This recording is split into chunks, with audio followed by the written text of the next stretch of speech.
From the moment we're born, we absorb a quiet, dangerous assumption about success. It's so normal that almost nobody stops to question it. The assumption is simple, that the balance in your bank account is the ultimate scorecard of your life.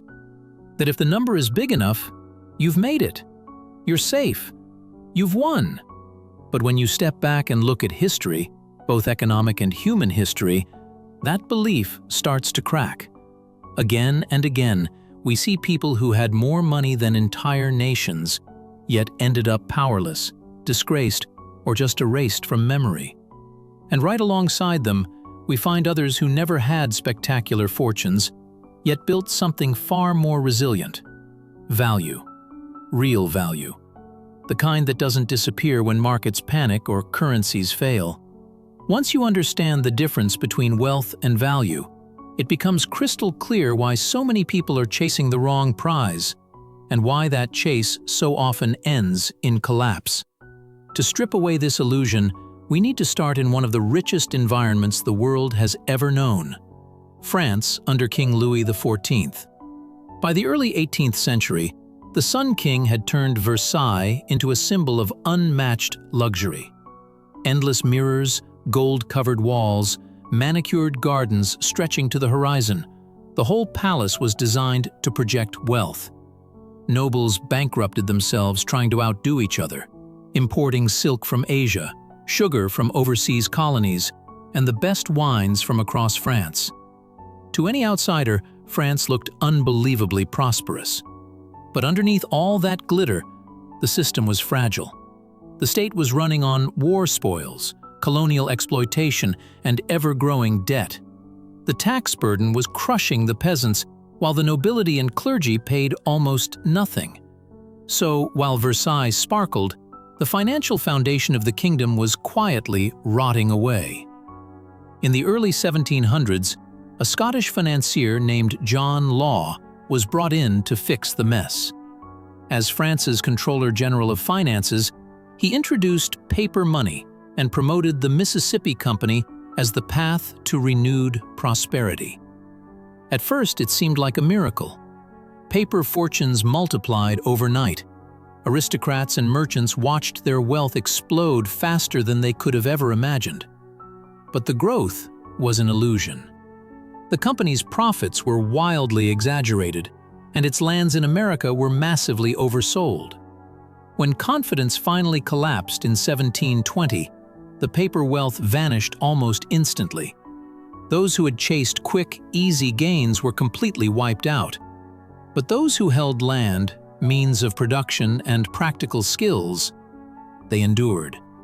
It was one of Europe's first modern lessons in the difference between perceived wealth and real underlying value.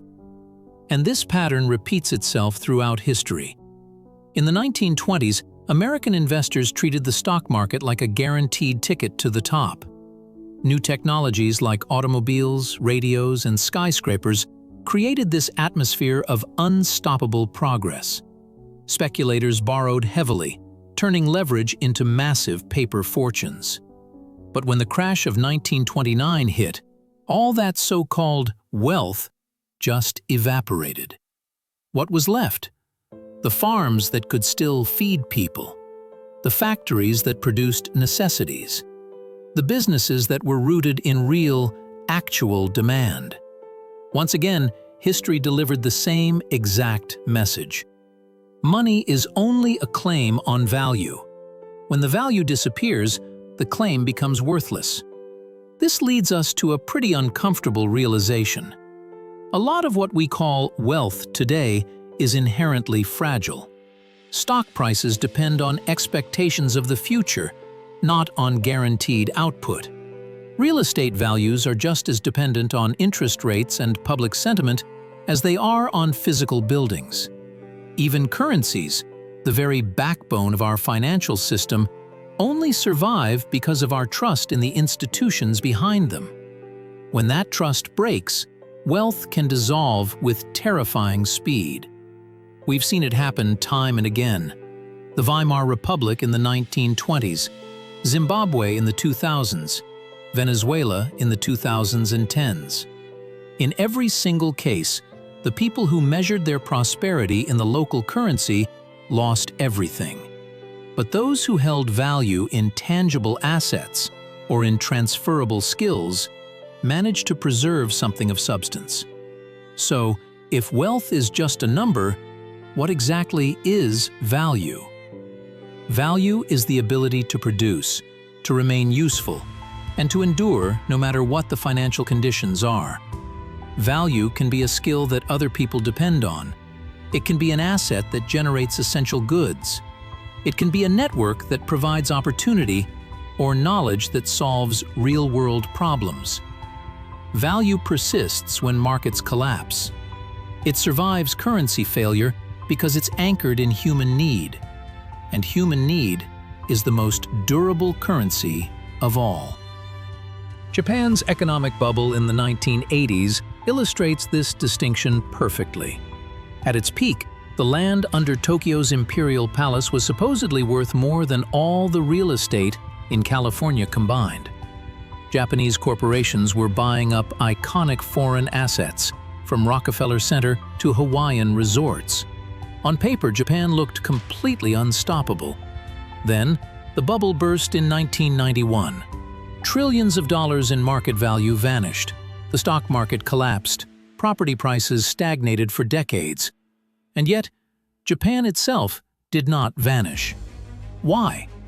Because it still possessed real value, an educated workforce, a powerful manufacturing base, and a culture obsessed with quality and precision. That solid foundation allowed the country to recover, even after immense financial pain. This distinction between wealth and value matters so much because our modern systems deliberately blur the lines. Governments prefer citizens who equate success with their bank account balance rather than with their resilience. Corporations benefit from consumers who chase financial products instead of building durable capabilities. When you confuse wealth for value, it becomes very easy for others to make you dependent on them. The ancient Romans understood this intuitively. Senators were incredibly wealthy, but their real power came from controlling essential resources: grain, oil, wine, and shipping routes. As the Roman currency, the denarius, was debased over centuries, those who only held coins lost their purchasing power. But those who held productive assets retained their influence. The exact same dynamic played out in the hyperinflations of the 20th century and in modern market crashes. Most people never achieve true financial independence because they pursue accumulation without ever examining the foundation it's built on. They ask how much they have, not what it's made of. If your entire livelihood depends on a salary, an index fund, or a currency you have no control over, your security might be a lot thinner than you think. True freedom begins when your survival isn't tied to the flawless functioning of a system that is completely beyond your influence. In practical terms, this means you need to diversify your value, not just your investments. This could mean owning productive land. It could mean having tools and technology. It means developing skills that remain useful even under pressure. It means building enterprises that meet enduring human needs. And it means cultivating relationships that provide resilience when formal systems start to strain. These forms of value will outlast any paper gains. History is filled with elites who lived lavishly but collapsed the moment conditions changed. Think of the French aristocrats before the Revolution, the speculators before a regulatory shift, the tech millionaires whose stock options evaporated after a bubble burst. Wealth without value has always been temporary, a beautiful house built on sand. This lesson isn't just an abstract idea, it's personal. The same forces that destroyed fortunes in the past are still active today. They haven't vanished, they've just evolved. Understanding the difference between wealth and value allows you to step outside the illusion and build something durable, something that no crash, no policy shift, and no currency devaluation can ever erase. Because the most seductive lie the system sells you is this: that a large number in your account means you are safe. History tells a much harsher truth. Countless people believed they were wealthy, right up until the moment they weren't. The ones who survived were never the ones with the biggest numbers. They were the ones who held real value that endured long after the numbers failed. If this perspective shifted how you see money and success, consider subscribing. History doesn't repeat itself, but it does punish those who refuse to learn from it. Thanks for watching.